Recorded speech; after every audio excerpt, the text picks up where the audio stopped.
So for this dog's fur, I'm going to use yellow ochre. You don't need a lot.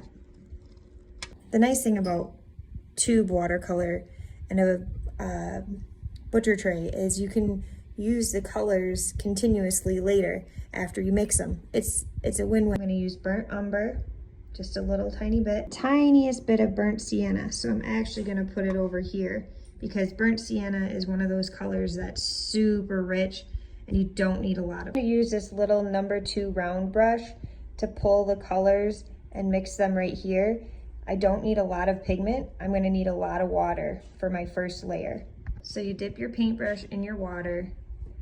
You can put it right here and on the tray, and then you grab a little bit of your pigment. And you can see that even is a little bit too much of the burnt umber so far. And it's a little dense. Pulling my burnt sienna, putting that in there so it's a little bit more reddish. You can see the lightest color is right there under the chin. So you're gonna need to add more water, really mix it, and it will be the whole base of the dog. And I'll show you how. Make sure you clean your brushes in between. Don't let them sit in the water. That's the worst thing you can do for your brushes. Wipe it on the edge and clean it off on your paper towel. And you can set this paintbrush aside.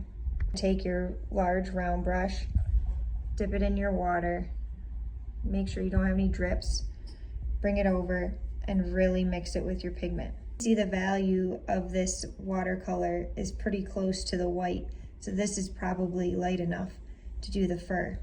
I might add a little bit more pigment and a little bit more water so I can cover the whole dog with this pigment that I have right here.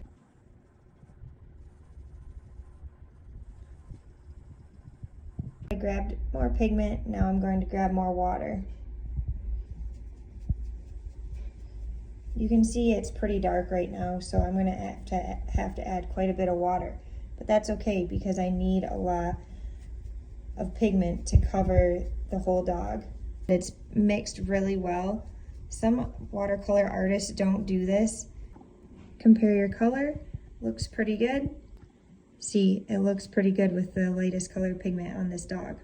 I'm going to use this pigment everywhere but the ear and right around his end of his snout. Out nice and evenly.